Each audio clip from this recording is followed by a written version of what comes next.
Recalculating. Detour ahead.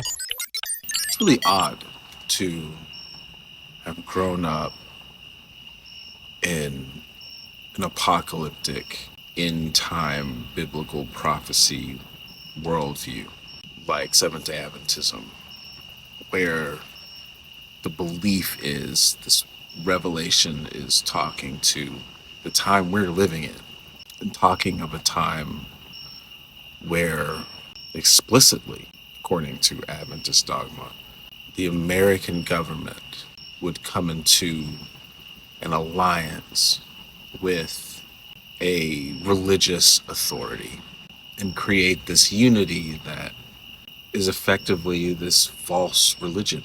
In Adventism, the idea was the Pope is going to institute a global day of rest on Sundays. That'll be the mark of the beast. We'll continue to go to church on Saturday. That will be illegal. They'll come for us. That's the whole thing.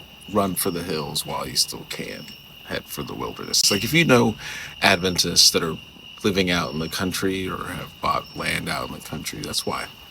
My point, though, is it's weird to focus so much energy, so much time, so much of your belief on this idea of this unholy alliance between the state and the church, the popular church, in a way that would look like a false image of God and not have anything really to say about Christian nationalism.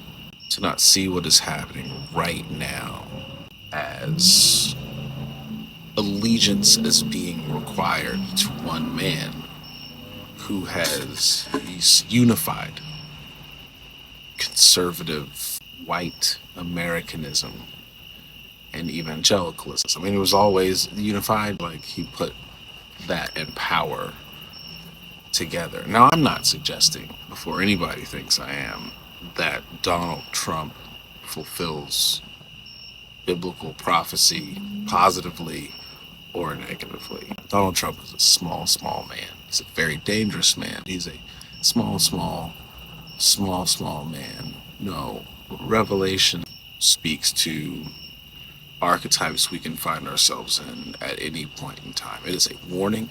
It is a blueprint of seeing what is being created. This definitely fits that line of an absolute false idea of what it is being presented by the story of Jesus, where you can have these arguments where empathy is wrong and compassion and forgiveness, where strength and vengeance is seen as the ideal when that is objectively antichrist. Jesus would not be behind a movement zip tying toddlers in the streets so that you can ransack apartments, hoping to get rid of the sick, the hungry, the tired, the needy, the poor, the widowed. He had the left hand, he had the right hand. I don't know what the hell hand that is. That's not in there. That shouldn't even be arguable.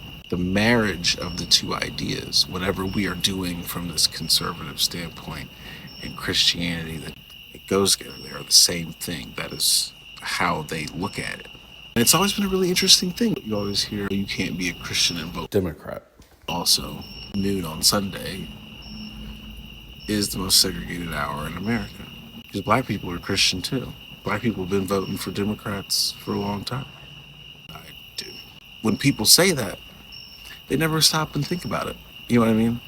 Because in their spaces, in their segregated church spaces, you can say Christians vote Republican. If there aren't any black people around, or people of color, or marginalized people that have realized actually a lot of these conservative policies really shrink my humanity, they'd have no reason to second guess these concepts. And I think that's the thing that's the most frustrating. Like, we live now in this world that is much smaller because we have these phones, we have our computers, we have our social media accounts.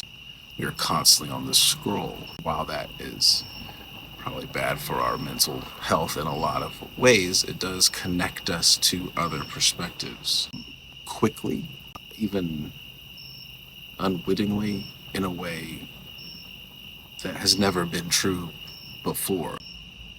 This idea of being able to have all of these perspectives come in, to pick the option of throwing up a wall and saying, I can't let any of that into my bubble and change the way that I view the world because I like the way I view the world. To understand how the world actually affects you or works for you would change the way I view the world. I can't let that change it. Even though it wouldn't affect the way the world treated me, to know your perspective. I just don't even want to know.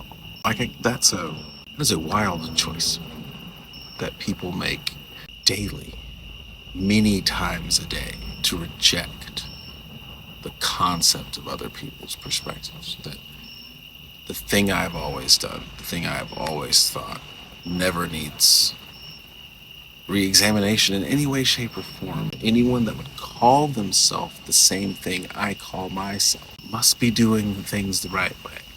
Unless you call yourself the same thing I call myself, then I'm against you somehow. Because of this other label that I'm so married to, and again have merged into one. It takes no time at all to step back and say what is happening from Washington looks nothing like Jesus of Nazareth. It takes nothing to see that. And at the same time, he's the model. Same thing with the other dude. He said all of those things once he was no longer in this three-dimensional realm because of the other things he called himself. None of that mattered. For me wanting the best for you, I can't wear any of those labels you reserve for those people you truly care about. They're about to label people like me as terrorists. Recalculating.